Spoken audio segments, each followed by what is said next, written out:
주님은 내가 우리 성도들 모두에게 함께하기를 예수님의 이름으로 축원합니다. 우리 옆에 있는 분들과 인사 나누기 원합니다. 예수님의 이름으로 사랑합니다. 예수님의 이름으로 사랑합니다. 예수님의 이름으로 사랑합니다. 예수님의 이름으로 사랑합니다. 주님 은혜로 우리 교회에 바쁜 2월을 보내고 있습니다. 어제는 재직 교육이 있었습니다. 또 지금 대신방이 시작되어서 진행되고 있습니다. 교회 학교는 지금 겨울 성경학교를 하고 있습니다. 돌봄도 이제는 안정되게 이루어지고 있고, 또 문화센터 각 프로그램도 재밌게 잘 진행이 되고 있어서 일주일 내내 교회는 바쁘고 분주하고 행복한 가운데 있습니다. 우리 성도들도 적극적으로 모든 일에 참여하고 또 그 가운데 하나님이 주시는 은혜를 풍성히 누릴 수 있기를 축복합니다. 영적 전쟁이라는 제목으로 계속해서 말씀을 나누고 있습니다. 예수님은 이 세상에 오셔서 하나님 나라 복음을 전하셨어요. 예수님 복음 전하심으로 말미암아 놀라운 역사가 일어났습니다. 우리가 아는 것처럼 병든 자는 고침받게 되어지고, 귀신 들렸던 자는 자유함을 얻게 되어지고, 또 가난한 자들은 예수 그리스도를 만남으로 말미암아 복음을 듣고 하나님 앞에 영적인 부요함을 얻게 되었습니다. 그리고 이제 예수님께서는 십자가를 지심으로 말미암아 우리를 하나님 나라 백성 삼으심으로 우리 모두가 다 하나님 나라의 능력을 행하게 하고 계십니다. 우리 모두는 하나님 나라 백성이라는 자격이 이미 주어졌습니다.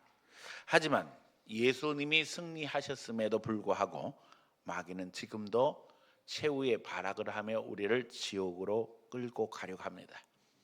신학적으로는 이것을 D-Day와 V-Day라고 이야기합니다. 다시 말하면 D-Day, 작전을 시작하는 날이라는 겁니다. 그런데 이 작전은 완전한 승리가 보장되어 있는 작전입니다. 다시 말하면 예수님께서 십자가에서 죽으시고 부활하심으로 승리하셨고, 이제 이 승리는 성도들의 승리로 열매 맺게 된다는 거죠. 그래서 V-Day, 이 날은 인류 최후의 심판의 날입니다. 완전한 승리의 날입니다.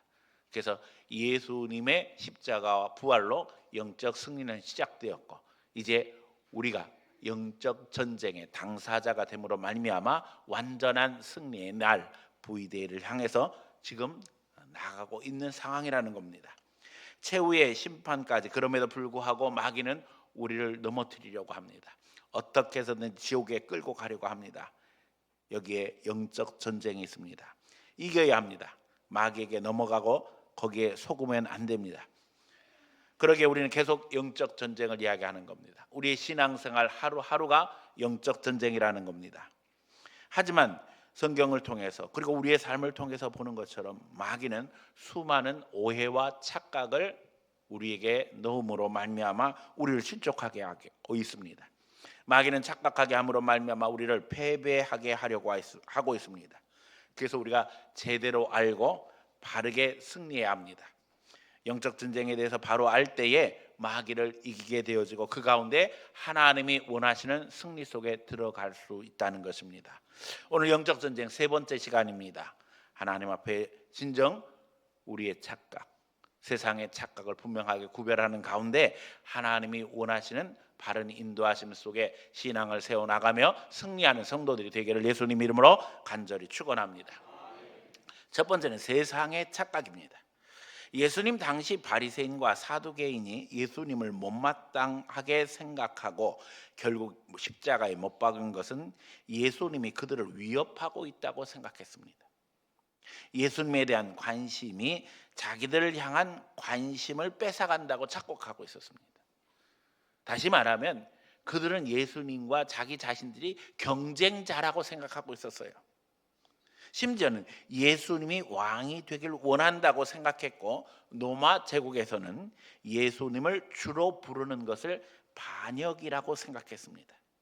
그러나 그것은 세상의 착각이었습니다. 예수님은 세상의 왕이 되려고 하지 않으셨어요. 주님이 원하시는 것은 이 땅에 하나님 나라를 세우시는 것이었습니다. 역시 오늘 우리도 마찬가지입니다. 우리가 원하는 것은 이 땅에 하나님 나라가 세워지는 것입니다. 아버지의 뜻이 하늘에서와 같이 땅에서도 이루어지기를 소원하는 것입니다. 그러기에 세상 나라와 하나님 나라는 분명하게 구별이 되어집니다. 우리가 이 땅에 하나님 나라가 임하기를 기도할 때에 세상의 시스템을 부정하는 것이 아닙니다. 국가를 부정하는 것이 아닙니다. 성경에 비추어 우리의 시스템 속에 잘못된 것이 있다면 고쳐야 한다는 것입니다. 성경에 비추어서. 그러게 군국주의나 전제주의나 독재 이런 것들을 기독교는 절대적으로 배격하며 하나님 나라가 이 땅에 이루어지기를 소원하는 것입니다. 하나님이 우리를 사랑하신 것처럼 우리도 서로 사랑하며 하나님이 우리를 은혜로 인도하시는 것처럼 우리 모두에게 그리스도의 사랑이 넘치기를 소원하는 것입니다. 예수님은 바리새인, 사두개인 당시 모든 세력의 잘못들을 지적하셨습니다. 하지만 그들은 듣기 싫어했습니다. 예수님의 말씀이 자신들의 권위와 이익 주장을 다 빼앗아 간다고 생각했습니다. 그래서 그런 생각과 행동들이 예수님을 십자가에 못 박아 죽인 것입니다. 하지만 주님은 그들의 것을 빼앗으려고 하시는 것이 아닙니다. 그들이 바로 섬으로 말미암아 하나님 나라가 바로 서길 원하셨습니다. 구약의 선지자들은 왕과 제사장들의 잘못을 책망합니다. 선지자와 왕, 선지자와 제사장의 갈등은 이스라엘 역사 내내 계속되어집니다. 제사장과 선지자가 협력해야 되는데 성경 내내 제사장과 선지자 사이에는 갈등이 있는 것을 이야기합니다. 또 왕과 선지자 사이에는 갈등이 있는 것을 보게 되어집니다. 이유는 간단합니다. 지난주에 말씀드린 것처럼 제사장이나 왕은 기득권을 가지고 그 기득권을 누리게 되어 있습니다. 그러다 보니까 점점 시간이 지나면서 어떻게 됩니까? 타락하게 됩니다. 하나님은 때때로 하나님이 원하시는 자들에게 성령을 주심으로 말미암아 하나님의 뜻을 분별하게 하시고 하나님의 말씀을 증거하게 하시니 왕의 잘못된 것, 제사장의 잘못된 것을 지적함으로 말미암아 회개를 촉구하게 하시지요. 그러나 그 말씀을 듣고 왕이나 제사장들이 회개하면 얼마나 좋겠습니까? 그렇지 못했다는 것입니다. 하나님은 하나님의 선지자들을 세우시고 그들을 신앙적인 방향으로 인도하시길 원하셨고 국가의 정체성 또 민족의 정체성을 바로 세우기 원하셨습니다. 심지어는 국가 정책, 외교 정책에 있어서도 하나님의 메시지를 전달하게 하셨습니다. 이건 선지자가 정치에 간섭하는 것이 아니었습니다. 하나님의 뜻을 전달하고 이스라엘 백성들이 하나님의 은혜 가운데 굳건히 서게 하시는 하나님의 인도하셨습니다. 사실 여기에는 국가, 민족의 생존이 걸려져 있는 문제였습니다. 에레미야는 심지어 친애굽주의 성향으로 이제 애국과 가까워지려고 하는 왕에게 뭐라고 이야기합니까? 차라리 바벨론에 항복해라. 그것이 너희의 살 길이다. 그런데 그때의 이스라엘 사람들은 에레미야를 향해서 반민족주의자로 몰아붙였습니다. 나라를 망하게 하는 자라고 생각했죠. 그러나 하나님의 뜻은 너무나도 분명했고 결국에는 이스라엘 백성들은 바벨론 포로생 안에 들어갈 수뿐이 없습니다. 그것이 하나님의 계획이었어요. 하나님 앞에 회개하지 못함으로 말미암아 나라가 망하게 되어지고 그 망한 곳에서 다시 하나님이 회복하게 하시는 것을 우리는 역사 속에서 보게 되어집니다. 사실 여기에 목회자인 이성영 목사의 고민이 있습니다. 목사는 제사장의 직임도 감당하고 또 선지자의 직임도 감당해야 하는 것이 사명입니다. 예배를 인도하며 교인들을 축복해야 합니다. 하지만 선지자로 말씀을 선포하면 때때로 책망하며 회개하며 방향을 제시해야만 합니다. 저는 타고난 성품 자체가 싫은 소리 하는 것을 제일 싫어하는 사람입니다. 저도 싫은 소리 들을 때 안 좋은데 그렇잖아요. 다른 사람도 싫은 소리 들을 때 좋겠어요? 안 좋겠어요? 안 좋죠. 좋은 소리만 하고 싶습니다. 하지만 주님의 뜻이라는 감동이 있으면 포기할 수가 없는 거예요. 저는 강단에 설 때마다 이것이 마지막이 될 수도 있다는 생각을 늘 하고 있습니다. 어제도 재직 교육하면서 말씀드렸지만은 우리 아버지가 60에 쓰러지시고 65세 세상을 떠나셨어요. 우리 집안은 아버지 큰아버지, 할아버지까지 모두 다 65세 세상을 떠나셨어요. 오죽하면 우리 작은아버지가 나도 65분이 못 살 거야 그러시면서 우리 집 식구들은 다 65세 세상 떠났으니까 그렇게 얘기하셨어요. 네. 그래서 어떻게 생각하면 저한테도 세뇌가 됐는지 모르겠어요. 하지만 감사한 것은 우리 작은아버지가 80을 넘기셨습니다. 그럼에도 불구하고 아버지가 60에 세상 떠나셨는데 제가 이제 작년에 60이었잖아요. 영적 침체가 많이 있었어요. 아버지는 60에 쓰러지기 전에 병원에서 조심하라는 경고를 받으셨어요. 쓰러지기 전에 찍은 MRI에는 이미 벌써 7번의 뇌경색의 흔적이 있었습니다. 그냥 믿음으로 이기시고 어떻게 생각하면 죽도록 목회하신 거예요. 하지만 아버지는 경고를 받으신 후에 더 열심히 사역하셨습니다. 병원에서 목사님 건강 조심하셔야 됩니다. 새벽 예배 나가지 마세요. 신방도 하지 마세요. 그렇게 이야기하셨는데 아버지는 저한테 그렇게 얘기하셨어요. 목사 살자고 교인 돌보지 않는 것은 목사의 도리가 아니다. 내가 다른 사람보다 목회를 늦게 시작했는데 하나님 앞에 죽도록 충성해야지. 제 머릿속에 생생하게 남습니다. 결국 세상 떠나신 아버지를 볼 때 하나님이 제게 마음에 감동 주시면서 말씀하셨어요. 이게 네가 가는 길이다. 사실 몇 년 전 제가 어지러움증이 생겨서 MRI 촬영을 한 적이 있습니다. 이미 2개의 혈관이 막혀서 문제가 생긴 상황이었어요. 근데 다행히 그 단계가 넘어가서 회복이 된 상태랍니다. 그러면서 의사가 얘기했어요. 목사님 건강 조심하라고. 특별히 새벽에 찬송할 때 노래할 때 크게 하지 마세요. 그게 이 혈관을 자극해서 터지게 할 수 있습니다. 그런데 그 조심하라고 말하고 노래 크게 하지 말라고 했지만 저는 적당히 할 수가 없었어요. 왜 그런 줄 아세요? 이게 마지막이 될 수도 있는 거예요. 그렇잖아요. 제가 찬양하다가 이 혈관이 진짜 터진다면 이게 마지막이 될 수도 있는데 적당히 할 수가 없는 거예요. 또 기회가 언제 보장된다는 건 없는 거예요. 마치 이 순간이 마지막인 것처럼 최선을 다해서 해야 되는 거예요. 저는 그게 목회자의 사명이라고 믿습니다.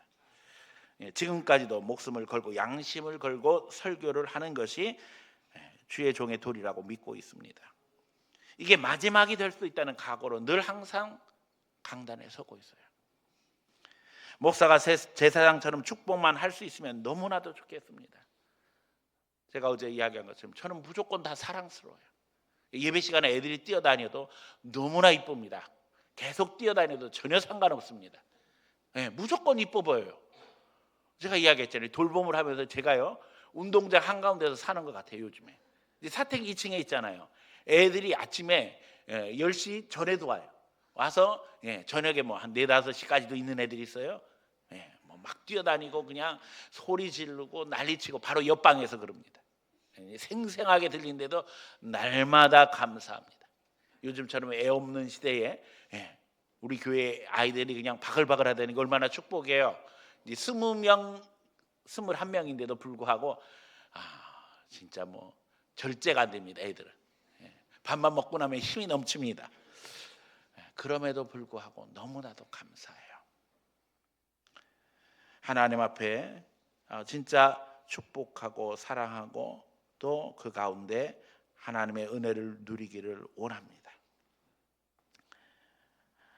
하지만 주님은 때때로 회개를 촉구하게 하시고 잘못된 것들을 지적하게 하십니다. 그래서 많이 힘듭니다. 저는 우리 성도들이 세상처럼 착각하지 않기를 원합니다. 바리새인이나 사두개인처럼 착각하지 않기를 원합니다. 하나님은 저를 부르실 때 민족을 향한 누구보다도 간절한 마음을 주셨습니다. 제가 중학교 2학년 때 성령 은혜를 체험했습니다. 중학교 2학년짜리가 뭘 알겠어요. 밤을 새워 기도하게 하시는데 계속 나라 민족을 위해서 기도하게 하시고 북한의 동포들을 위해서 기도하게 하셨어요. 위정자들을 위해서 기도하게 하셨어요. 이건 지금 생각해도 충격적인 일입니다. 그리고 그게 지금부터 거의 이제 50년이 돼가는 이야기인데 그 50년 동안 기도할 때마다 사실은 이게 제일 큰 기도 제목입니다. 지금도 마찬가지입니다. 그래서 우리 교회는 제가 목회하는 내내 같이 통성으로 기도할 때마다 빠지지 않고 기도하는 제목이 그겁니다. 나라와 민족을 위해서, 북한 동포들을 위해서. 지금도 하나님 앞에 통일을 갈망하며 하나님께서 이 백성 위에 진정한 평화를 주시기 위해서 기도하고 있습니다. 그리고 그 기도 속에 주신 감동을 전하며 살아왔습니다. 지금 나라가 많이 힘들어서 잠이 안 옵니다. 사실은 세계 격번 속에 우리가 하나님 앞에 감당해야 할 것이 있는데 저는 너무 간절합니다. 지금 좌로 우로 나눠져 싸우는 게 문제가 아니라 이제는 하나님 앞에 이 단계를 벗어나서 빨리 하나님이 회복하시는 나라로 믿음으로 제사장 나라가 되기를 소원하는데 갈 길이 너무 멀어서 안타깝기 그지없습니다. 여러분, 나라가 무너지면 교회도 온전할 수 없습니다. 우리만 행복할 수 없습니다. 교회가 무너지면 이 나라는 끝입니다. 교회가 민족의 심장입니다. 하나님은 우리 교회를 통해서 지금까지 역사하셨어요. 하나님께서 한국교회에 성령의 은혜를 부으심으로 말미암아 3.1운동도 있었고 일제 내내 독립운동을 주도하게 하셨고 해방하는 데 있어서 기독교인들이 중심적인 역할을 감당하게 하셔서 하나님의 은혜 가운데 여기 왔습니다. 6.25 전쟁 속에서도 기도로 이기게 하시고 또 여기에 파병된 유엔군들의 명목이 너무나도 분명했습니다. 미군들이 올 때 그냥 온 게 아니에요. 빌리그람 목사님이 미국 대통령에게 전화해가지고 분명히 이야기했잖아요. 이 대한민국 우리가 포기할 수 없습니다. 여기에는 우리 선교사들이 피를 뿌려서 세운 교회가 있고 거기에는 수십만 명의 그리스도인들이 있습니다. 사실은 유해군의 참전 명분이 그거였어요. 대한민국의 그리스도인들을 지켜야 한다. 공산화 되는 날에는 한국교회의 미래는 없다는 거죠. 교회가 바로 서서 하나님 앞에 기도하고 나라를 살려야 합니다. 세상 사람들은 다 착각합니다. 우리 교회가 무슨 정권을 얻으려고 하는 것처럼, 이 세상에서 뭐 대단한 뭐를 하려고 하는 것처럼. 아닙니다. 우리는 우리의 사명이 너무나도 분명합니다. 잘못된 것을 바로잡고 하나님 앞에 기도하되 우리가 하나님 앞에 십자가 지기를 원하는 것입니다. 두 번째, 교인들의 착각입니다. 사탄은 이원론적인 사고로 우리 신앙을 교회 안에 가두려고 합니다. 역사 속에 제세례파도 이런 주장을 하기도 했습니다. 하지만 우리가 원하는 것은 예수님이 가르쳐 주신 대로 아버지의 뜻이 세상에서도 이루어지는 것입니다. 여기에 영적 전쟁이 있는 것입니다. 세상에는 계속적인 방해가 있습니다. 사탄의 역사가 있습니다. 그래서 오늘 주님이 여기 누가복음 12장에서 1절을 시작하면서 먼저 제자들에게 말씀하셨다, 이렇게 이야기하고 있어요. 먼저 제자들에게는 그 표현을 여러분 주목하시기 바랍니다. 오늘 우리 예수 믿는 사람들에게는 사명이 있습니다. 하나님 앞에 하나님의 영광을 드러내야 하고 이 땅에서 하나님 나라를 이루어야 하는 사명이 있습니다. 그러기에 영적 전쟁이 있는 것입니다. 잘못된 것을 보지 않고 잘못된 것을 보고 말하지 않는 것은 양심과 위배가 되는 것입니다. 행동하지 않은 양심은 죽은 것입니다. 그래서 하나님의 백성은 죽음을 각오하고라도 잘못된 것을 바로 잡아야 합니다. 마귀는 우리 성도들을 착각하게 합니다. 세상을 포기하게 하고 눈을 돌리게 합니다. 그냥 교회 안에서 우리만 행복하면 된다라고 착각하게 합니다. 여러분, 우리만 행복할 수가 없다니까요. 하지만 우리는 세상의 빛과 소금이 되어야 한다는 사실을 잘 알고 있습니다. 특별히 저는 베드로가 강조한 것처럼 우리가 왕 같은 제사장으로 이 세상에서 하나님이 주시는 영권을 가지고 사명 감당하기를 원합니다. 제사장은 다른 이들을 축복하며 다른 이들의 죄를 위해 기도하는 사람들입니다. 오늘 예수님은 너무나도 분명한 하나님의 주권에 대해서 말씀하고 계시죠. 참새 5마리가 2아사리를 팔리는 것이 누구의 주권이라는 거예요? 하나님의 주권이라는 거예요. 하나님은 머리털까지 다 세신 바 되었다는 겁니다. 우리의 삶 속에 깊이 개입하고 계시고 우리의 모든 것들을 주장하시는 분이 하나님이시라는 겁니다. 마귀는 성도들을 착각하게 합니다. 세상을 포기하게 합니다. 그러나 우리는 세상을 마귀에게 넘겨줄 수 없습니다. 우리는 빛과 소금으로 세상을 하나님 앞에 인도해야 합니다. 우리는 비난과 비판, 정죄를 통해 무엇을 할 수 있다는 착각을 버려야 합니다. 그것은 자기의 의를 세우는 방법이며 다른 이들에게 상처를 줄 뿐입니다. 축복하며 영혼을 세워나가야 합니다. 주님이 책망하시는 것은 비난과 비판의 차원이 아닙니다. 저들을 바로 세우기 위한 것이었습니다. 오늘 교회 사명도 마찬가지입니다. 목사는 비난과 비판을 하는 것이 아니라 책망하는 것입니다. 세상 사람들이 착각하는 것처럼 교인들이 착각해서는 안 됩니다.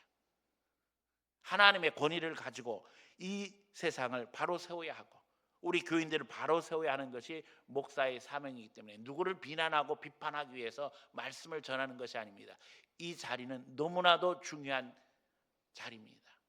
그리스도의 거룩한 보혈이 이 강단 위에 흐르고 있기 때문에 여기서 목사가 인간적인 수준으로 이야기한다는 생각 자체를 여러분들 해서는 안 됩니다. 저는 목숨 걸고 설교하고 있다고 얘기했잖아요. 저는 세상의 모든 목사님들이 그런 각오로 이 강단에 서야 한다고 생각합니다. 왜냐하면 그리스도의 십자가의 보혈 없이 우리는 여기 있을 수가 없습니다. 더욱이 진짜 주님의 관심은 제자들이었습니다. 결국 12명의 제자들이 세상을 변화시키실 것을 주님은 기대하셨습니다. 물론 가룟 유다와 같은 자의 배반도 있었습니다. 하지만 그를 대신한 사도 바울은 어느 제자보다도 더 강력한 복음의 역사를 이루었습니다. 먼저 교회 안에서 사랑하며 축복하는 훈련이 되어야만 합니다. 모든 사람들에게 관대한 마음을 가져야 됩니다. 저 사람이 너에게 눈길을 주지 않는다고 해서 나도 똑같이 행동해서는 안 됩니다. 서로를 포용하고 인정하고 사랑해야만 합니다. 외면해도 찾아가서 코앞에 대고 인사하시기 바랍니다. 예수님의 이름으로 사랑합니다. 반갑습니다. 어떻게 지내셨어요? 격려하며 하나님 앞에 서로 더 가까워지기 원합니다. 먼저 교회 안에서 사랑하며 축복하는 훈련을 할 수 있기를 부탁드립니다. 거기에 성령님이 역사하십니다. 내 입술을 통해 축복이 선포되고 능력이 임하게 되는 것입니다. 더더욱 이제 세상에 나가서 그렇게 할 수 있기를 바랍니다. 교회 안에서만 잘하면 된다고 우리에게 생각을 집어넣는 것은 마귀가 주는 역사입니다. 착각입니다. 여기는 훈련장입니다. 교회는 훈련장입니다. 여러분, 훈련소에서만 군인이 머무를 수 없습니다. 그렇죠? 훈련소에서 끝나고 바로 보직받아서 각 부대에 배치돼야만 합니다. 오늘 우리가 하나님 앞에서 여기서 훈련되어져 세상에 나가서 믿음의 역사를 이루어야만 합니다. 목표는 싸움터에서 승리하는 것입니다. 여러분이 있는 직장과 가정과 학교와 있는 곳곳에서 예수 이름을 높이며 예수님의 방법대로 실천할 수 있기를 원합니다. 그래서 세 번째, 예수 믿는 이들을 불이익을 감수해야 한다는 것입니다. 예수님의 길은 십자가의 길입니다. 이게 성경의 정의입니다. 오늘 우리 시대는 정의에 목말라 있습니다. 그래서 어떻게 합니까? 누가 옳고 그른 것을 가려서 범죄자를 색출하고 벌하는 데 혈안이 되어 있습니다. 마치 애들이 모여서 007 게임을 하는 것처럼 007 빵 해서 한 명 혼내주고 싶은 게 우리 마음입니다. 그러나 성경은 그걸 다 아는 하나님의 백성들이 십자가를 져주는 것입니다. 잘못된 자, 벌을 받아야 될 자, 그를 위해서 십자가를 져주는 것이 성경의 정의입니다. 이것이 예수님의 방법입니다. 시시비비를 가려서 벌하면 정의가 세워진다는 것도 사실은 착각입니다.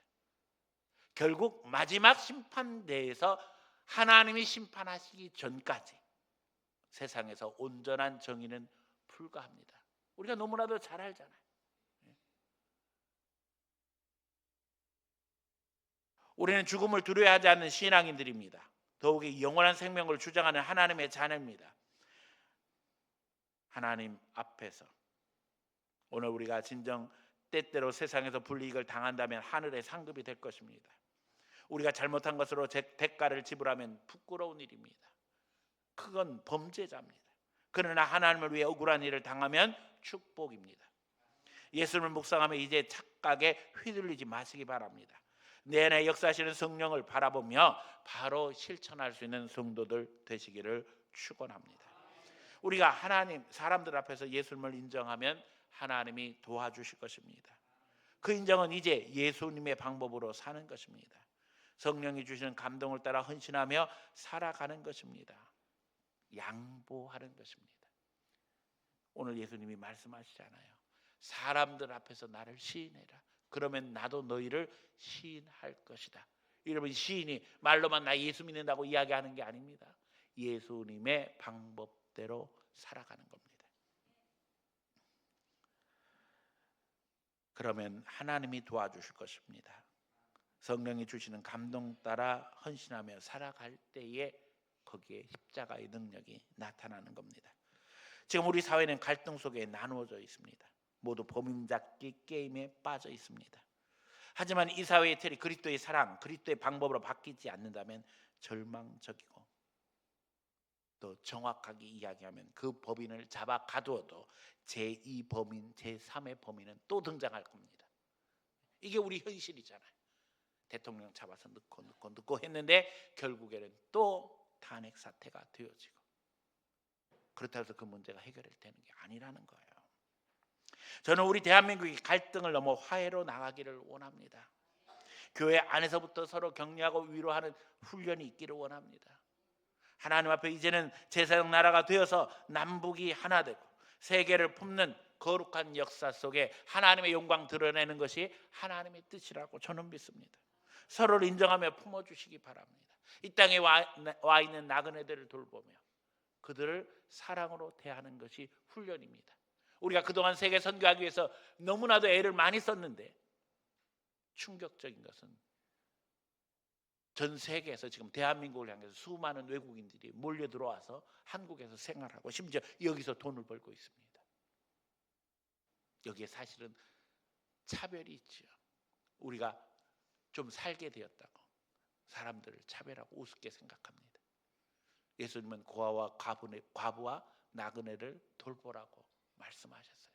이게 하나님의 뜻입니다. 이 땅에 온 외국인들을 섬기지 못하면서 우리가 해외에 나가서 선교하는 의미가 뭐가 있겠습니까?